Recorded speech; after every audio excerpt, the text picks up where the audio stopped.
Making YouTube video is very beneficial for my personal skill development, but it's definitely not helping with my gear acquisition syndrome. Today, I'm gonna judge all the purchases I made over the past 6 months, ranking them from S tier, which is the gold, to D tier, which is total garbage. And let's see how it goes. So the first purchase I want to talk about is Davinci Resolve. Yeah, Davinci Resolve does offer a free version, but if you want to do some serious video production, you probably want to buy the full version, which include magic mask, AI noise cancellation, AI music remix, everything related to AI. You're probably gonna need the full version, and I think just for magic mask, it's worth it. And Davinci Resolve only costs $300 which offer all the functionality you will ever need in terms of video production. You can edit video, color grade video, do motion graphics, do visual effect composition, even some 3D composition. You can do professional level audio editing and mixing. The Fairlight page, which is the digital audio workstation, even has a dedicated ADR workflow built inside. If you don't know what I'm talking about, don't worry about it. If you know what I'm talking about, check it out. It's so cool, and Pro Tools is just so lacking behind compared to that. Davinci Resolve is probably one of the best purchases I've ever made, so it's a solid S tier, no question asked. Because of Davinci Resolve, I started to look into this company, Blackmagic Design, a little bit deeper. They actually have a lot of professional level cinema cameras. So one of the entry level products is called Blackmagic Pocket Cinema Camera 4K, which is the one I'm using right now. When I first started to make YouTube video, I was using a Sony a7 Mark III, which is a great camera. It's a full frame camera. BMPCC 4K is a micro four thirds sensor. In some people's mind, it's kind of insane to switch from a full frame camera to a micro four thirds, which generally considered a less capable sensor. But in reality, BMPCC 4K just shoot much better video. A7 III is mostly a photo camera, but when it comes to video functionality and the format they can capture, it's no comparison. BMPCC 4K with such affordable price allow you to shoot B-roll, ProRes RAW, ProRes 422. Which is insane. BMPCC 4K offers one of, if not the best camera UI out there. With its giant touchscreen, everything is navigated so naturally. You can access all the settings related to video with only a couple of clicks. And with this camera, I learned how to properly expose my footage with false color, how to manual focus using focus peaking. It offers so many professional level features, but it lacks one thing, which is autofocus. So if you're looking for something with autofocus, this camera is probably not your choice. But for me personally, I don't care about autofocus. Just change how I shoot video, I guess. Another thing that's bothering me with this camera is that even though it has a giant touch screen, you cannot tilt it. And the brightness of the screen is not that amazing. So if you're shooting outdoor under bright daylight, it's probably a little bit hard to look at what you're shooting. But other than that, this camera is just amazing. Even with all those flaws, it's just a solid S tier. And for this camera, I also purchased tons of accessory. I'm gonna skip all of them, but I'm gonna talk about this. Sirui Nightwalker 24mm t1.2 camera lens. It's a cinema lens, which means it doesn't have any electronics inside. It doesn't offer autofocus at all. It doesn't offer any aperture adjustment from the camera at all. Everything is manual. But because my camera doesn't have a fully functional autofocus anyway, I don't mind it. And T1.2, if you don't know, it's quite insane. It allows tons of light into the sensor, which means this lens allows you to shoot at extreme dark environment. Like my set right here, it's actually not that bright. The lens I'm using right now is a Lumix zoom lens, 12mm to 35mm with an aperture of f2.8. T1.2 is like around 3 stops more lights. If you don't know what that means, it's okay. I don't want to bore you with all those details. So let's compare two of my footage. So one of them is shot with this f2.8 lens, and one of them is shot with Nightwalker, which has t1.4 when I'm shooting the video. And the most amazing thing about this t1.4 aperture is that it allows me to blur the background, much more compared to f2.8. And also because T1.4 is allowing much more light into the sensor, my ISO setting is at 400, while when I'm using the f2.8 lens, my ISO setting is at 1250. Nowadays, I'm pretty much shoot all my A-roll footage on Sirui Nightwalker. It's a great lens, not without flaws, but for a cinema lens, all those flaws become character, I would say, and I don't really mind them. So I will give it A tier. It's not quite reaching the productivity level of a BMPCC 4K or Davinci Resolve. I don't have to buy it. The only reason I want to buy it is because I really want to have a cinema lens. Anyway, it's still a great lens. The next thing I'm going to talk about is this NEEWER, I don't know how to pronounce this company, the NEEWER portable camera tripod, which is the tripod I purchased way back when I first made the video. The thing is, this tripod is designed for much smaller cameras, and it was okay for my A7M III back then. And my BMPCC 4K, the whole rig with the monitor, it's a little bit too heavy for this tripod, so it's kind of shaking on the top, which really worries me sometimes. But it still get the job done. It's a good purchase.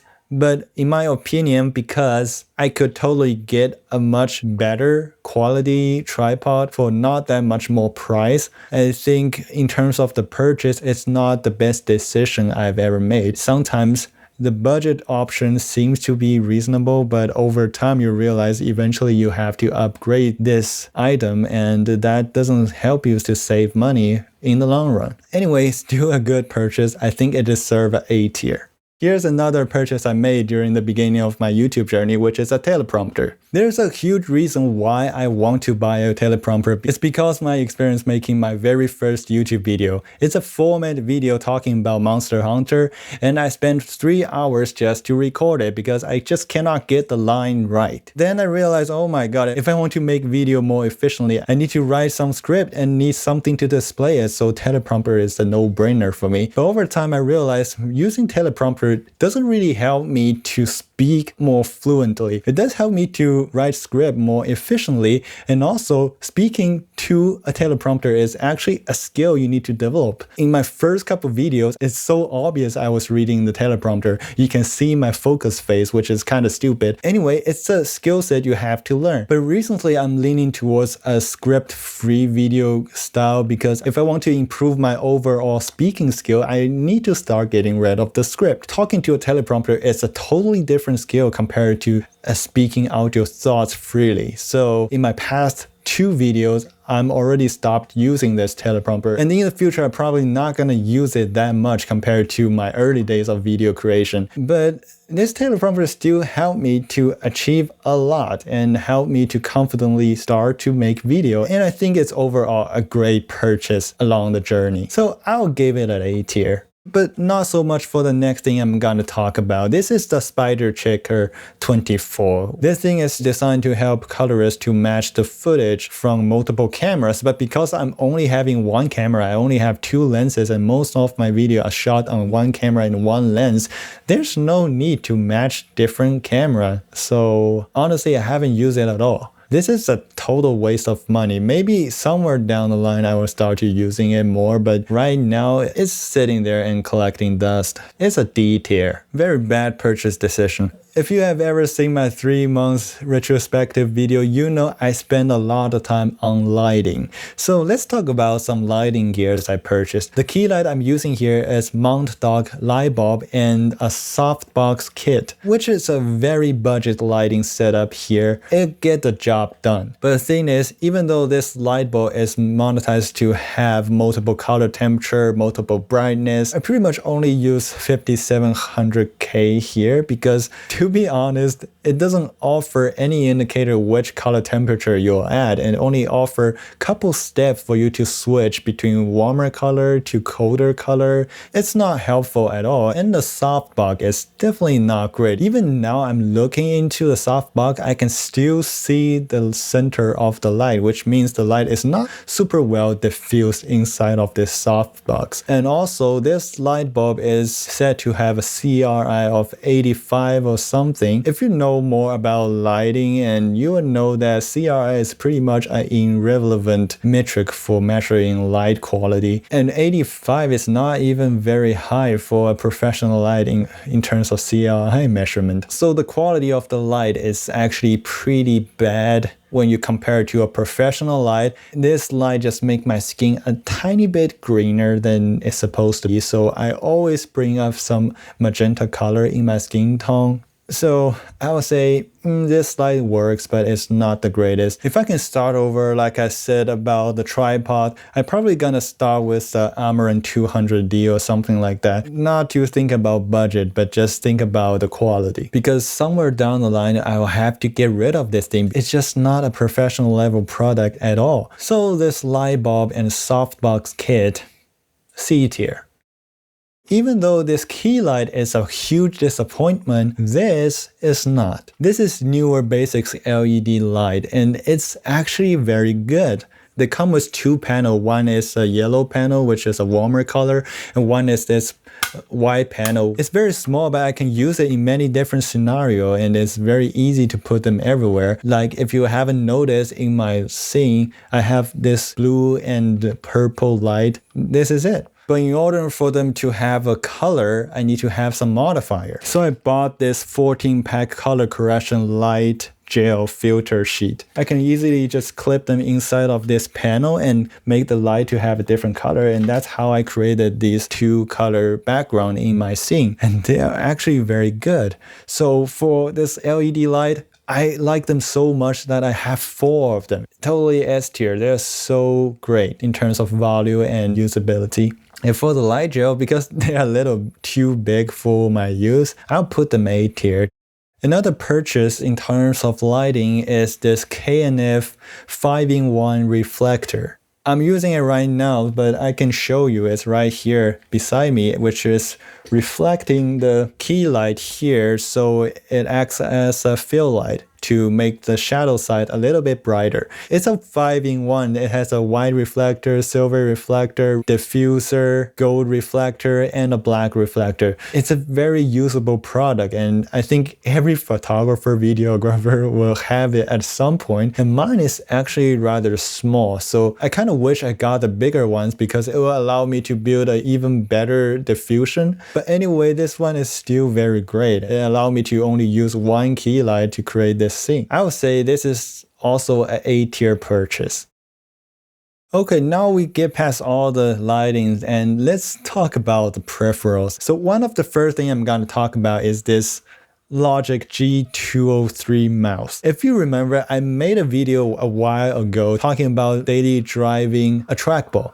Yes, I was using it until recently because I'm dealing with a lot of 3D software, and those softwares have one thing in common, which is they require excessive use of middle mouse click. So this is the only mouse I can pick up that day, so I bought it. It does have RGB lighting, which I like to turn off. It's not the best purchase in terms of value, but it does the job. It's a mouse. B tier. Another peripheral I bought is this thing, a speed editor specifically designed for Davinci Resolve, so it doesn't work on any other software. Is it a good product? Yes, the build quality is super good. It's so much heavier than probably anything on my desk right now. It does have a jog wheel to allow me to navigate the timeline very efficiently. In terms of editing functionality, it's actually very limited to specific workflow, and I'm only using it to cut my A-roll, which is me speaking, because I can quickly navigate, cut, trim, and do all the adjustment. Once I pass that phase, it's pretty much useless in my workflow. Is it necessary? Probably not. I can still do all that stuff with a keyboard shortcut and probably not that much slower anyways. It's more like a fun purchase rather than rational. B tier. Okay, let's talk about this one last peripherals I had on my table here, which is Persona's Faderport. You probably have seen it in my background all the time, and honestly, it's probably what it's for. This controller is designed specifically for Persona's Studio One DAW. It doesn't have a very good integration with Davinci Resolve at all. The only reason I bought it because it has a motorized fader, which means it can follow the volume of the tracks automatically. It's a very good mixing tool, but I realized there's a huge problem in terms of banking in this controller. If you don't know about banking, when we mixing audio, we consider a audio track usually as a bank. I think internally for this controller, it's still considered it has the bank of A tracks, even though it only controls one track. There's no indicator in Davinci Resolve or on the controller which A tracks I'm currently controlling. When I'm only having less than a track, it works fine. Whatever track I click on is the track that's activated.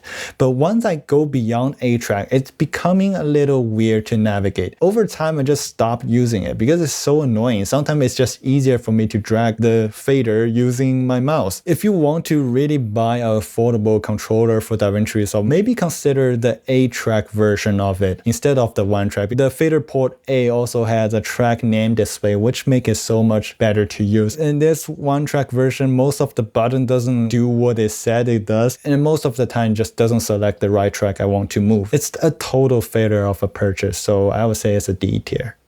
Okay, so finally, let's move on to one of the latest purchase I had, which is the microphone I'm wearing right now. It's a DJI Mic Mini. In terms of microphone quality, I think it's actually pretty good, especially for the price, but I realized that this thing is not what I expected, at least not in my use case. As you can see, I already have two microphones I've been using. This one is AT2020, and there's one back there is Shure SM58A, which is the microphone I've been using in my earliest video. The reason I'm using AT2020 now instead of the Beta 50AA because this one has a cardio pickup pattern, which means it pretty much cover everything in front of it and allow me to move around a little bit and doesn't really affect the quality of the audio capture. Beta 50AA has a super cardio pickup pattern, which means even if I'm slightly off axis, it's gonna sound a little bit unnatural and honky. And this microphone I'm wearing currently, the DJI Mic Mini, which has an omnidirection pickup pattern,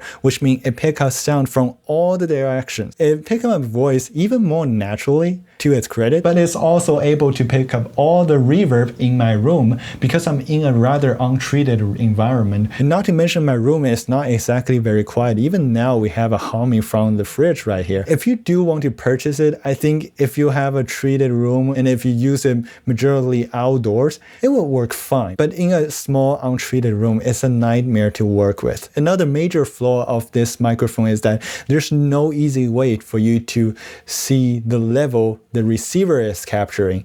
Yeah, I can output the sound from the receiver to the camera and I see the level, but that signal is already being converted from digital to analog by the receiver before it output to the camera. So if the signal is already clipped, adjusting the gain in the camera won't help you. And there's no obvious way to detect that unless you put this receiver on your phone and use the DJI Mimo app to check the level. This is a very annoying thing, but luckily they do offer a feature called Safety Track, which allow you to record the normal track on the left channel and the 6 dB lower track on the right channel. It does help to prevent the clipping, but if you're recording more than one microphone, there's no option for you to turn on Safety Track, so you better keep the volume low. A better purchase would be a DJI Mic 2, which is actually not that much more expensive. It has an internal 32-bit flow recording, which makes sure you never clip the audio and you will never lose the audio even if your receiver somehow didn't work. These microphones are probably not needed in most of my production. So this purchase is still more like a fun purchase, not a rational purchase at all. But because this microphone is somehow useful, I'll give it a C tier. So I think that's all of my purchases over the past 6 months. One of the takeaway is when I'm looking at some super budget friendly product, they are tempting, but I think the most rational choice is not to buy them. Over time, eventually you will have to replace them and they don't save money in the long run. And right now I'm taking this video production thing a little bit more seriously. I quickly realized these budget products are not useful at all. some purchase are clearly some fun purchase instead of a rational decision. For example, my speed editor, the Faderport MIDI controller. When I purchased them, I thought I'm gonna use them a lot, but right now, after actually using them, I realize I don't need them, or I don't want to use them, or I don't have to use them. It's okay to make this kind of purchase once in a while, but over time you will have to realize you're wasting money on this stuff. I can easily save up for extra lens if I want to. I can easily save it up for a better light. I think that's it for the video. Whether these things are actually helping me to make better video, that's for you to judge. Do you think they're reasonable purchase? Do you think my video quality is getting better over time? Do you think the ranking system is helping you making decisions in any way at all? Let me know in the comment section down below, and don't forget to like and subscribe, and I'll see you in the next one.